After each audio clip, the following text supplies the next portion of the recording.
Vamos a hacer este taller de oración que tendrá distintos días, ¿no? No lo vamos a hacer todo hoy. De hecho, hoy quiero hacer simplemente una introducción y seguramente habrá una segunda introducción. Quiero partir de la definición de oración de Santa Teresa de Jesús, doctora de la Iglesia y especialista en oración. Por tanto, aunque ha habido, yo creo que todos los santos son maestros de oración y hay distintos métodos y caminos de oración, a mí personalmente me gusta mucho Santa Teresa de Jesús en este aspecto y sinceramente en todos. Santa Teresa de Jesús decía que orar es, fíjense la definición, tratar de amistad con alguien que sabemos que nos ama. Me voy a fijar en una de las palabras de esta frase, de esta oración. Alguien. Empecemos por aquí. Alguien. Es decir, lo primero que tenemos que hacer antes de rezar es saber que vamos a hablar, a tratar con alguien. Primera cuestión. Esto va a marcar absolutamente todo. La mayor parte de los que rezan consideran y creen que hablan con alguien, pero no saben bien quién es este alguien. Y otros de los que rezan, en realidad, no hablan con nadie, hablan consigo mismos. Es muy frecuente encontrarte con personas que dicen, y lo dicen con toda osadía, ¿no? Porque se lo creen, ¿no? Y se lo dicen a los sacerdotes o a cualquiera, ¿no? A mí Dios me ha dicho, a mí Dios me ha dicho, es decir, ese alguien no es real. No es verdadero que alguien, Dios, les haya dicho, sino que han estado hablando consigo mismos. Y ellos consideran que lo que ellos se dicen a sí mismos se lo ha dicho Dios. Entonces, primero que tenemos que tener en cuenta es esto. Hay que hablar, hay que tratar, veremos después el contenido, con alguien. Es una persona. Cuando uno se relaciona con una persona, con alguien y no con algo, el tipo de relación es esencialmente distinta. Algo, por ejemplo, es este vaso de agua, ¿no? Esto no es alguien, es algo. Yo lo uso. Lo uso para mí bien. Lo uso para mi interés. Naturalmente que también tengo que respetar el algo, pero el algo no tiene derechos. El alguien, sí, los derechos, el concepto derecho es un concepto ligado a la persona, no es un concepto ligado a la cosa. Incluso cuando decimos que algo tiene derechos, por ejemplo, la tierra, estamos diciendo que tiene derechos en tanto que es depositario de los derechos de alguien.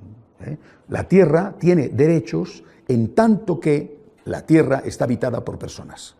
Y por lo tanto, los derechos de la tierra en realidad son derechos de las personas que viven en la tierra. Si esos, entre comillas, derechos de la tierra se vulneran, son los derechos de los seres humanos los que van a verse perjudicados. Por ejemplo, el ambiente, el oxígeno que respiramos, ¿no? Bueno, el agua que bebemos, el alimento que comemos. Bueno, este es un concepto importante en medio del mundo de confusión que vivimos. Estamos dando derechos a cosas, los derechos de las focas, los derechos de las ballenas, pero el concepto derecho se aplica a las personas.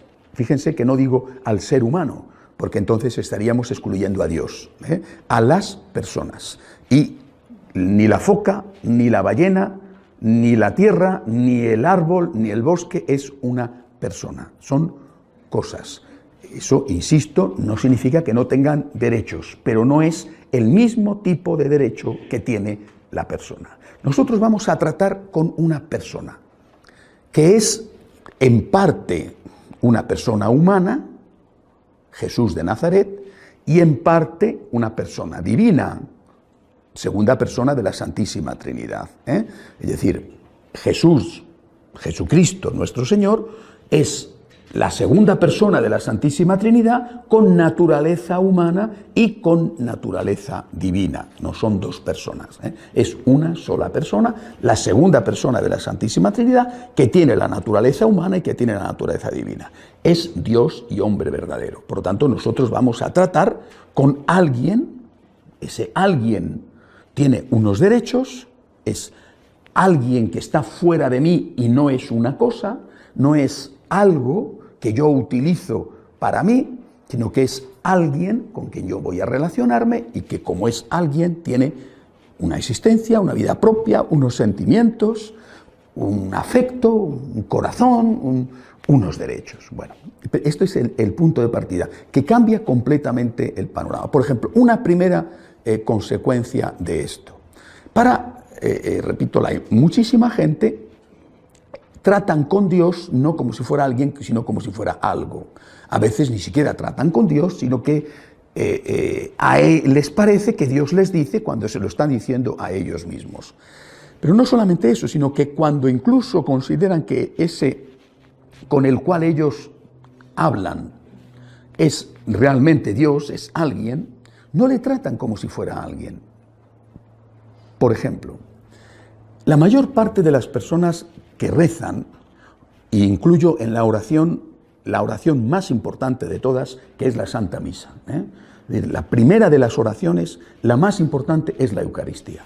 Cuando la gente reza, los católicos, los musulmanes, los budistas, hablamos de los católicos, cuando los católicos que rezan, la mayoría de ellos lo hacen en función de su propia necesidad, su propio interés. Es decir, no solo porque van a ir a rezar para pedir, sino porque van a ir a rezar cuando les apetece. Lo mismo con la misa, en todo el paquete de lo que es relación con Dios. Me apetece, necesito, no puedo pasar sin. Son expresiones que no son en sí mismas malas, pero que estoy dándoles esto como para que tengan una idea de cuáles son las trampas en que podemos caer en la oración. Es decir, me apetece, lo necesito mucho. No puedo pasar sin ir a misa. Y uno diría, qué bien, qué persona tan espiritual. No puedo pasar sin rezar el rosario. Y qué persona tan buena, tan religiosa. Cuidado, eres un egoísta. Y tu relación con Dios no es la relación con alguien, sino con algo, aunque no te des cuenta. ¿Cómo tendría que ser la relación con alguien? Fíjense que esto va a ser después tan útil para la relación con el prójimo, porque siempre, no lo olviden, nuestra relación con el prójimo será una consecuencia de nuestra relación con Dios. O sea, si aprendemos a tratar con Dios tratando con alguien, vamos a aprender a tratar con el cónyuge, con los hijos, con los padres, con los amigos, también teniendo en cuenta que son alguien. Si no aprendemos a tratar a Dios como lo que es, no aprenderemos a tratar al prójimo como lo que es. ¿Cuál tendría que ser la motivación de nuestra relación? Por supuesto, está bien decir, yo necesito ir a misa, yo realmente estoy mal, estoy tenso y voy a ir un rato ante el sagrario, o yo necesito ayuda, voy a pedirle a la Santísima Virgen. Eso no está mal, pero eso, si solamente existe esa motivación, es una motivación egoísta.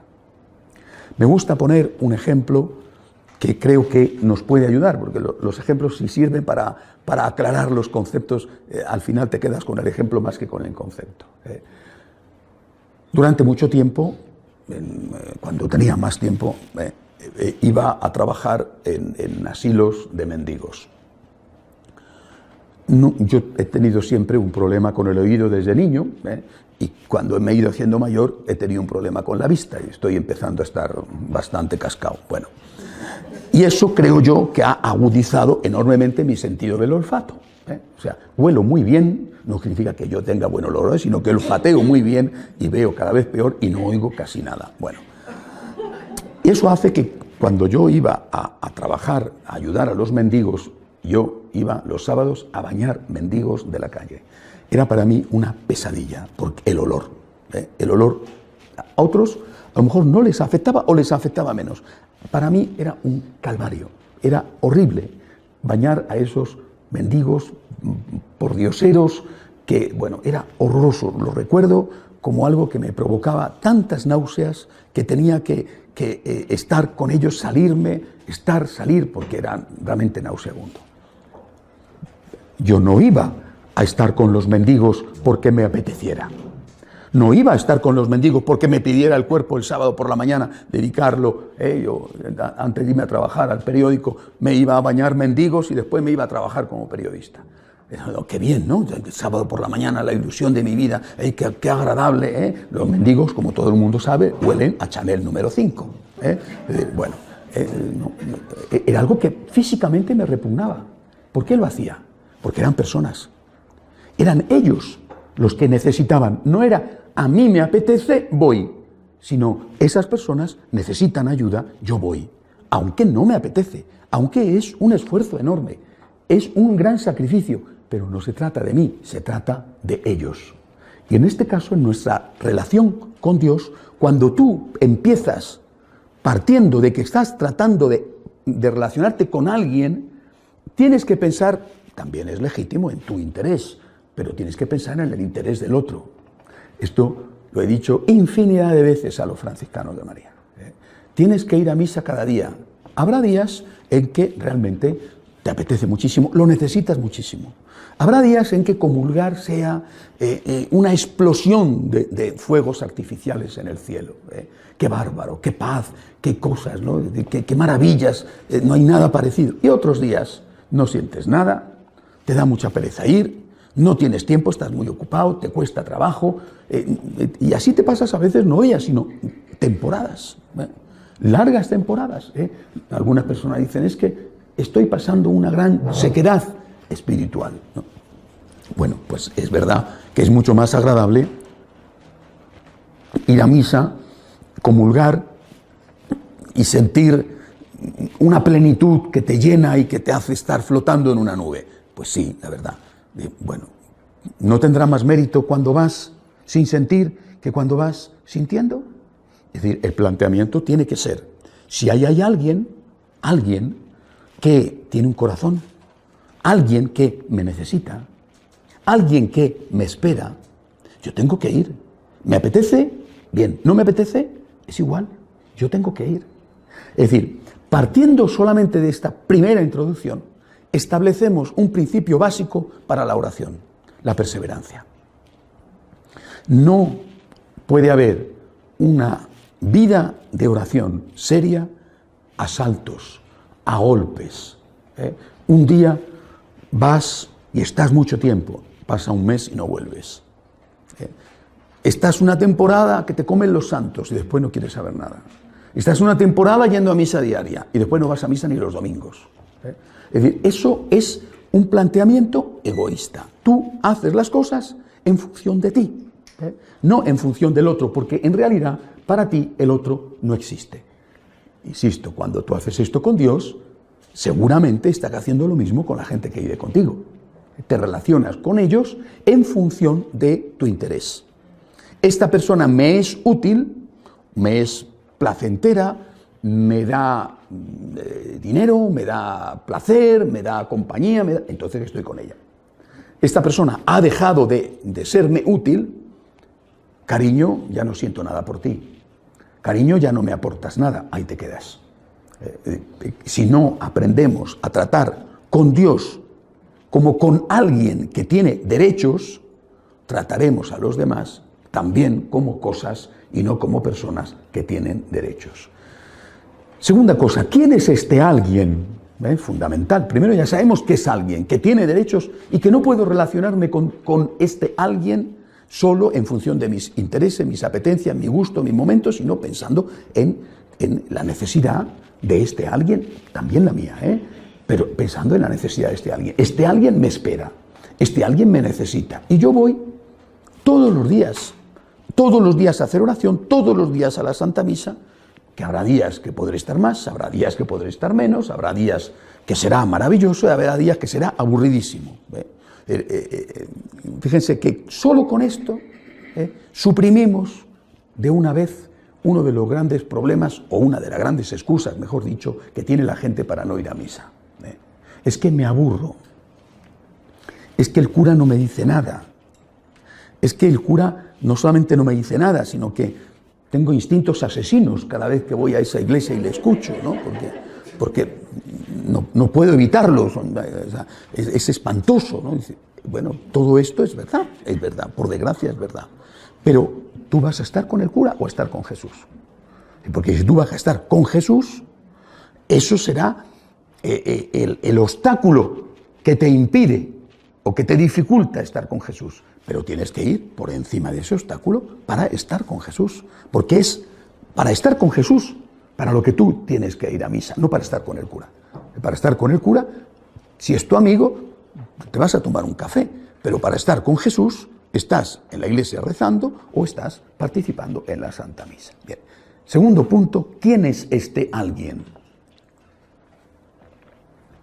Estamos hablando de un alguien especial. Si todo alguien tiene derechos, este alguien es distinto de los otros, es único, es irrepetible. Este alguien es Dios. Los antiguos esto lo tenían mucho más claro que nosotros, también porque el concepto de derechos estaba menos desarrollado que en nuestra época. Repito, hoy tiene derechos una foca, un oso polar, y no tiene derechos un bebé en el vientre de la madre. Es decir, tiene mucho más derechos un árbol que un niño. Es un mundo mucho más complicado el nuestro que el de los antiguos.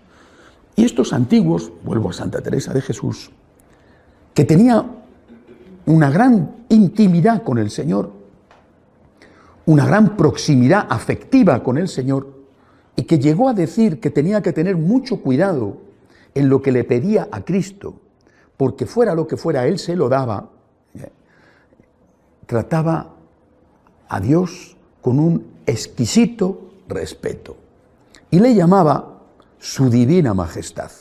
Esta frase para relacionarse con Dios aparece continuamente en los escritos de Santa Teresa, su divina majestad. No mi divina majestad, sino que su era la forma en que se empleaba para hablar con el rey, ¿no? Su majestad, y estabas a lo mejor delante del rey, no estabas hablando con otro sobre el rey, sino que estabas hablando con el rey. Su majestad me ha llamado, su majestad me ha dicho, ¿qué quiere su majestad que yo haga? Bueno, ese sentimiento de respeto está yo creo que hasta casi nuestra época presente en todos los tratados de oración y en toda la práctica de oración que han llevado los que nos han precedido. Y hoy ya no está.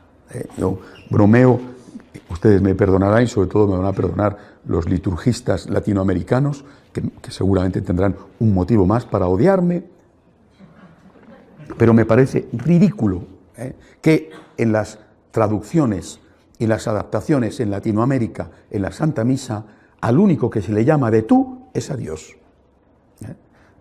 Entre nosotros nos llamamos de usted. El Señor esté con ustedes, porque es su forma de tratarse, y no ese vulgar y zafio, el Señor esté con vosotros, que usamos estos malditos españoles, ¿verdad?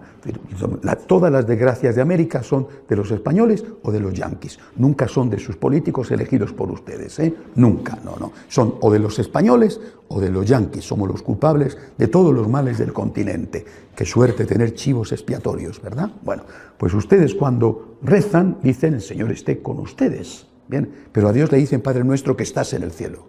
¿Cómo? Deberíamos de decir, el Señor esté con ustedes, y deberíamos de decir, si fuéramos coherentes, Padre nuestro que está usted en el cielo, ¿no? A Dios le tratamos de tú y al prójimo de usted. Para el prójimo respeto, para Dios es un igual. Los antiguos no hacían esto. Los antiguos o llamaban a todos de tú o llamaban a todos de usted. Es decir, si Dios es próximo, ¿por qué mi padre le llamo de tú? ¡Qué bien! Entonces a mi hermano le llamo de usted. Esto, desde el punto de vista lingüístico, es absurdo. Que será una adaptación debido a la cultura, pero esto que parece una adaptación debido a la cultura implica unas consecuencias de tipo espiritual. No tengo respeto a Dios. Esto es lo que estamos difundiendo. Dios es un igual. Cuando hacemos de Dios un igual, inevitablemente, siempre, absolutamente siempre, terminamos por tratar a Dios como un inferior. Esto lo sabían los antiguos. ¿Quién es Dios? ¿Quién es este alguien? Es mi Señor. Es mi Señor. Es mi Dios. Todos los santos han tratado a Dios como lo que es el superior. Mientras que nosotros le tratamos como un igual y terminamos inevitablemente por tratarle como un inferior. No soy yo que estoy al servicio de Dios, es Dios el que está a mi servicio. No soy yo el que tengo que obedecer a Dios, es Dios el que tiene que obedecerme. No soy yo el que tengo que honrar a Dios, es Dios el que tiene que procurarme a mí las cosas que yo deseo o necesito, sean auténticas necesidades o sean caprichos. Y si no lo hace, le despido. El trato con Dios es hoy, para la inmensa mayoría de los católicos que aún tratan con Dios, es el trato que se da no solo a un inferior, sino incluso peor que a un inferior, es decir, no solamente a un empleado del hogar, que desde el punto de vista de la dignidad no es inferior a ti, será desde el punto de vista de que es tu empleado, sino que es el trato que se da a un esclavo. Yo lo que percibo es que la inmensa mayoría de los católicos se consideran en la práctica como superiores a Dios. Y ahí reside la causa de tantas crisis de fe. Cuando Dios no te concede lo que tú le has supuestamente pedido, en realidad exigido, le despides. Estás despedido. Márchate, o sea, no vuelvo a misa, no quiero saber nada de ti, tengo crisis de fe. Eso es un despido además improcedente. Si tuviera el Señor que llevarnos a tribunales, saldríamos nosotros perdiendo. No quiero saber nada de ti. Yo lo he visto infinidad de veces. Personas que han rezado pidiendo algo que muchas veces era bueno y necesario, ¿no? La salud de un ser querido. Después ha muerto. Inmediatamente el enfado con Dios, el reproche a Dios, el alejamiento de Dios. ¿Por qué? Porque Dios para ti no era el Señor, sino que Dios para ti era tu empleado, incluso tu siervo. Mientras que la Santísima Virgen dice que ella es la sierva, he aquí la esclava del Señor, la sierva del Señor. Nosotros hemos dado la vuelta a la situación y decimos que el Señor es nuestro siervo, el Señor es nuestro esclavo. Y cuando el Señor, que no es tal Señor, sino el esclavo, no hace lo que el verdadero Señor, tú, le estás exigiendo, entonces, repito, le despides, le eliminas. Dejo de ir a misa, no quiero saber nada más de Dios. En cambio, cuando tú tratas al Señor desde la perspectiva auténtica, desde la realidad de que Dios es Dios, desde ese momento se te resuelve uno de los grandes problemas de nuestra fe.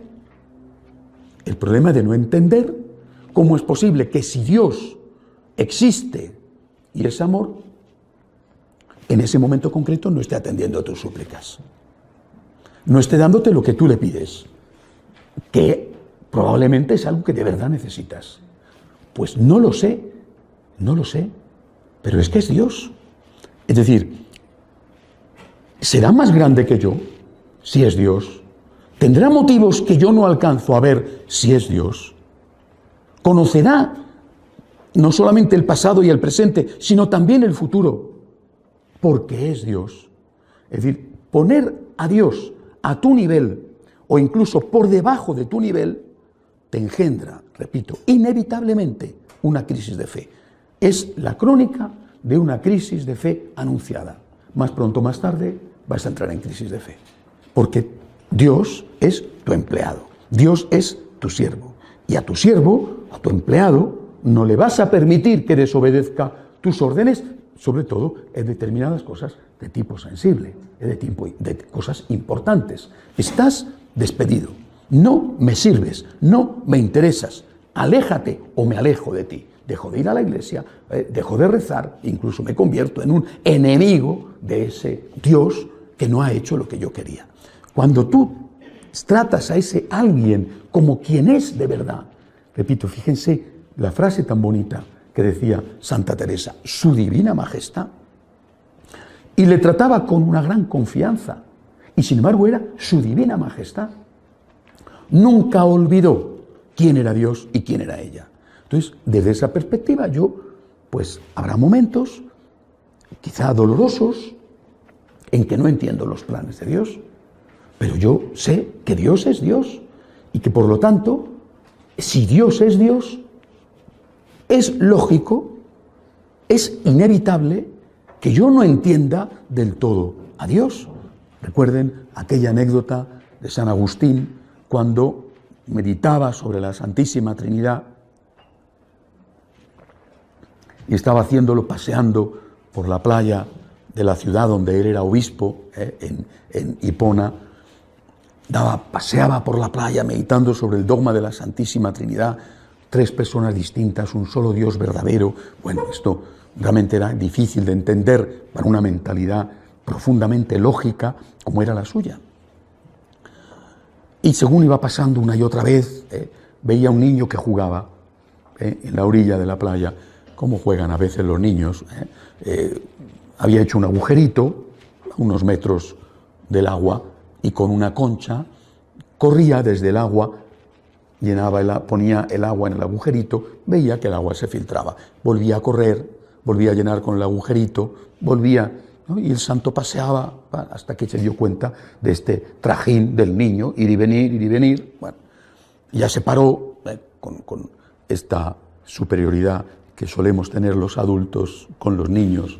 Le dijo, no sé cómo se le diría, supongo que en latín, pero si tuviéramos que traducirlo al español le diría, mira bonito, ¿no te das cuenta de que el agua se filtra? ¿Cómo vas a pretender meter este mar inmenso en este agujerito tan pequeño? No puede ser. Y entonces el niño, dice la tradición, que no era un niño, sino que era nuestro Señor, le contestó y le dijo, ¿y tú cómo pretendes meter Dios, que es más inmenso que el mar, en tu pequeña cabecita? ¿No? Es decir, cuando uno trata a Dios como Dios, todo está en su sitio. Es normal que yo no entienda todos los planes de Dios. No digo que no entienda nada, que eso es lo que algunos dicen, y eso es lo que se llama una herejía que se llamó el fideísmo. No es que yo no pueda entender nada, lo que no puedo es entenderlo todo. Porque sí que hay cosas que entiendo, por supuesto. Hay cosas que entran en mi lógica. Santo Tomás de Aquino, hoy es la fiesta de Santo Tomás de Aquino, desarrolló aquellas vías para demostrar la existencia de Dios.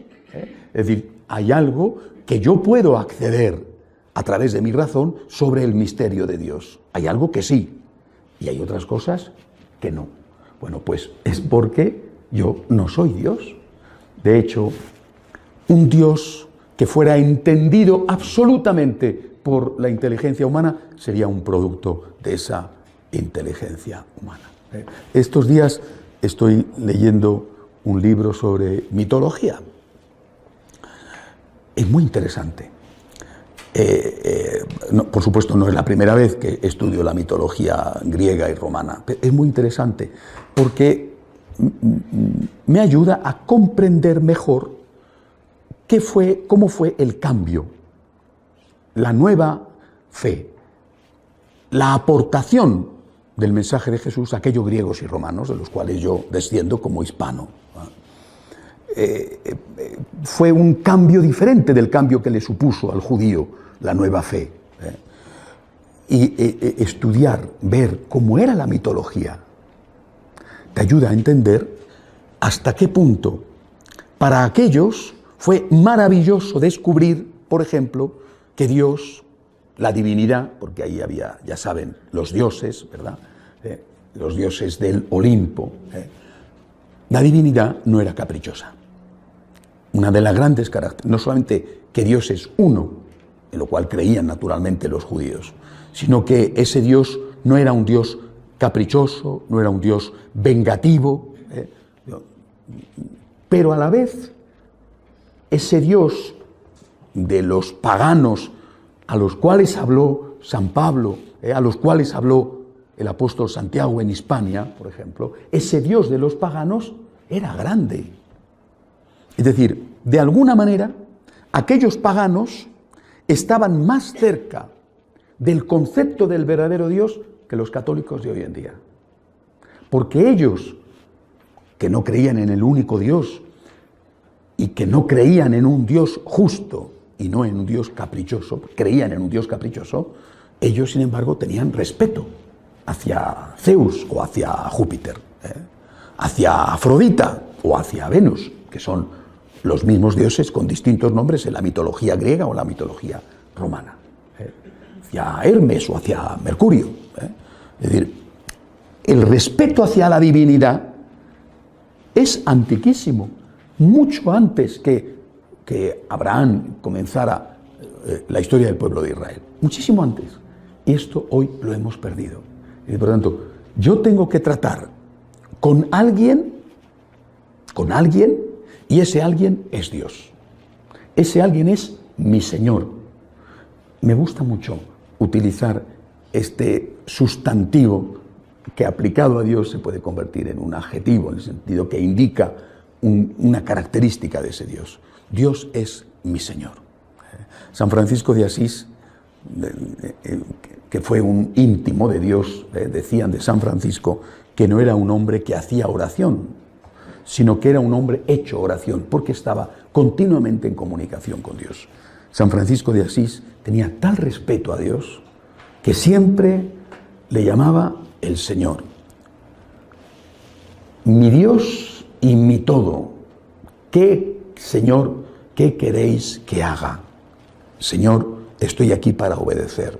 Señor, no tienes que darme explicaciones, solamente te tienes que darme órdenes. Él, que había peleado como soldado, y en esa pelea es cuando empieza su conversión, él entiende muy bien qué significa tener un general y ser un soldado de tropa delante de ese general. Hoy nosotros tratamos a Dios como si fuera el soldado de tropa y nosotros fuéramos el general. Digo esto como introducción. Una última cosa dentro de la introducción. El peligro de la oración. La oración, sobre todo cuando está mal hecha, es muy peligrosa.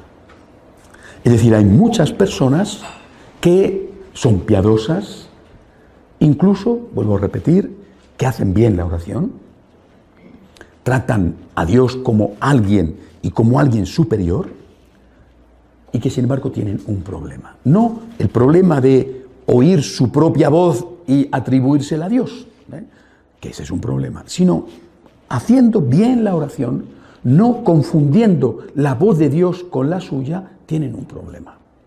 La oración también puede decirse lo mismo de la caridad, y yo creo que exactamente igual, pero estamos hablando de la oración. La oración te genera inevitablemente, cuando es auténtica incluso, te genera una sensación, repito, inevitable de superioridad. Eres una persona que rezas, eres una persona fiel, vas a misa siempre que puedes, no pasa el día sin hacer el rosario. Cuando puedes, lees la Biblia, haces un rato de meditación sobre un texto de quien sea, de adoración ante el sagrario o recogido en el silencio de tu habitación. Es decir, eres una persona orante, fiel, que acudes más allá de tus apetencias, pensando en que hay alguien que te necesita. Bueno, pero el resultado muy fácilmente es que te conviertes en una persona soberbia, que juzga, que se siente superior, que se considera mejor que los demás, esos que no rezan, esos que no van a misa, o esos que rezan mal y yo rezo bien, esos que van solo a pedir y yo voy a pedir y a dar las gracias. Un ejemplo de esto lo pone el propio Jesús. Hay una parábola, como todas, son parábolas divinas, por tanto, bellísimas. la parábola de la oración del fariseo y del publicano. Ustedes la conocen, ¿verdad? El fariseo está de pie ante Dios, le trata con respeto, era un fariseo, es decir, Antiguo Testamento. Bueno, y además hace algo muy bueno, que se empieza dando gracias. Te doy gracias, hasta ahí es perfecto. Te doy gracias, es decir, atribuye lo que va a decir después a Dios. Es perfecto. Te doy gracias porque no soy como los demás hombres. O sea, le atribuye a Dios el mérito, fíjense, pero dice que él no es como los demás hombres. Que, dice, él paga el diezmo, en fin, lo que eran las normas tan minuciosas que tenía que cumplir un fariseo. Pago el diezmo de la ruda, pago el diezmo de la menta, me lavo las manos. Bueno, lo que era para un fariseo el cumplimiento de la ley, ¿verdad? Supongo que también el respeto del sábado y no matar, no robar, no mentir, en fin, los 10 mandamientos, ¿verdad? Bueno, te doy gracias porque no soy como los demás hombres. Está de pie ante Dios. Y dice Jesús que en cambio el publicano era un sinvergüenza. Si hoy tuviéramos que decir quién es el publicano, diríamos que era un recaudador de impuestos que cobraba más de lo que tenía que cobrar, que ya era mucho, cobraba además para el invasor, porque cobraba los impuestos para el romano, y encima se quedaba con una parte. No solamente la parte que le correspondía, porque había una parte que tenía derecho a quedarse, sino que si cobraba de más, se quedaba con eso de más. O sea, era la persona más odiada. Y el Señor le pone como ejemplo. El publicano sabe que es un ladrón. El publicano se pone de rodillas. El publicano no se atreve a levantar la mirada a Dios. El publicano está haciendo una oración con alguien al cual considera su Señor lo mismo que el fariseo. Pero el publicano dice, te pido perdón porque soy un pecador. Y el Señor, que no está diciendo ni mucho menos que todos tengan que ser publicanos, porque Mateo, que era publicano, Leví, le dejó que viniera con él, pero le hizo dejar las prácticas corruptas que tenía. Es decir, no está diciendo el Señor, todos tenemos que hacernos delincuentes. ¿No? Está poniéndole de ejemplo de trato con Dios.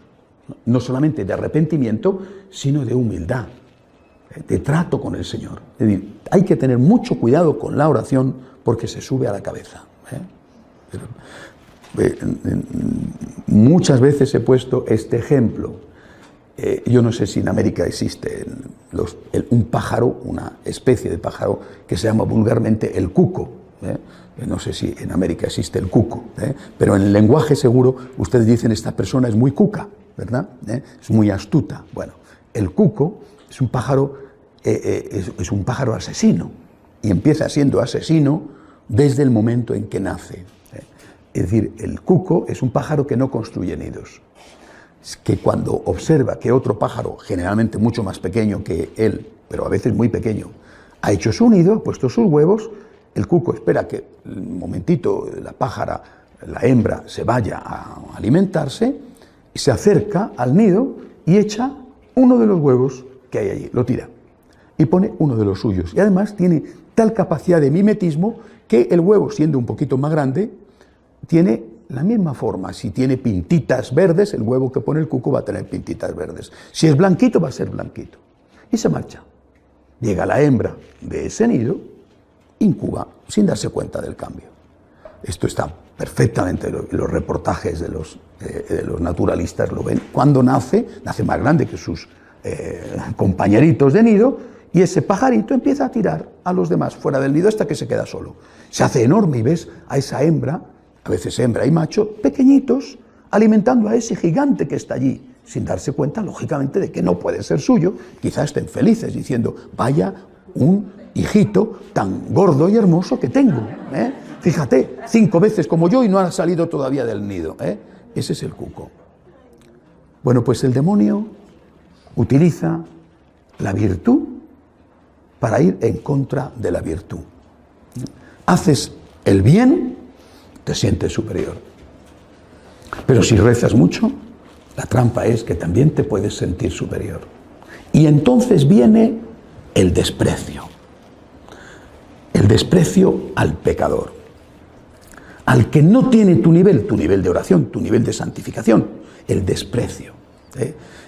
De ese sentirse superior viene inmediatamente el desprecio. Y como consecuencia del desprecio, el alejamiento.